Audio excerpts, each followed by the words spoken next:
The fairy tale starts tomorrow, right? Yes, tomorrow on April the 29th. And you've got special report on that? Yes, we have an exclusive interview with the British ambassador to Thailand, Asif Ahmed, on the celebration of the royal wedding in Thailand.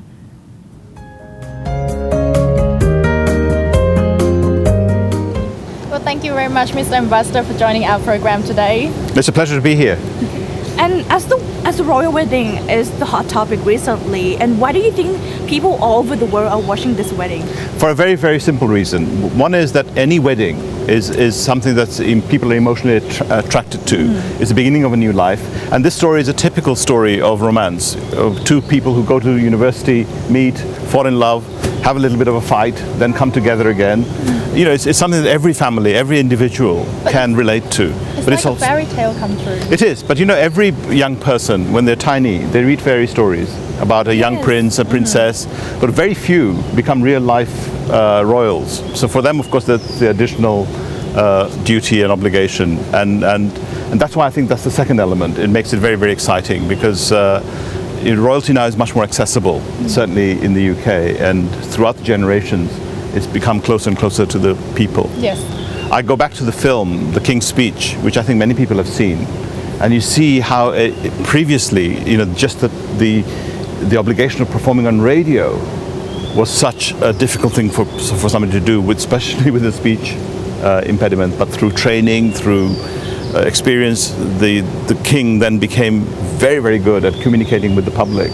The Queen has done the same. She was the first to use the internet to communicate. Buckingham Palace has a virtual website tour. She emails quite happily. And now this generation is the generation of social media. And you'll see the wedding on YouTube. You'll see the website that has already been setting up, and very, very cleverly, little bits of information and gossip has been coming out into the world. So we're finding out a little bit more each day as to what is actually going on. So I think that reflects the evolution. Okay. When looking back, when Prince Charles and Princess Diana, Yes. was the world watching them as much as this wedding?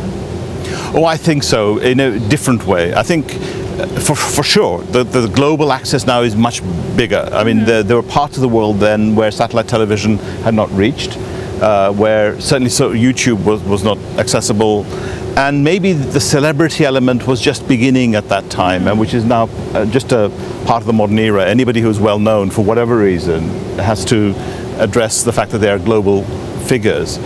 But I think that core emotion that I was talking about, people to people thing, people crying at weddings and things, and just the spectacle, the tradition, that's the same, I'm sure.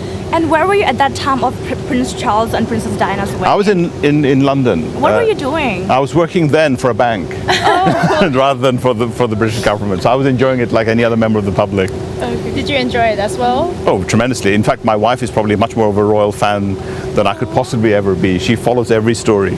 Did you attend at the cathedral? No, I was not lucky enough. I watched on television like other people. Did you cry? Now that would be something to say, but no, I certainly felt an emotion. Maybe I'm very soft like that. If I see a film with human feeling, you feel empathy, and I don't think there's anything wrong.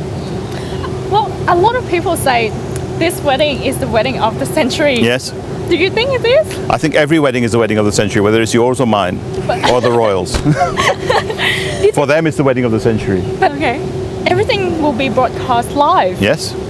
But that's not unusual. You know, the coronation of the Queen, our Queen, was a very first big public broadcast event on television in the UK.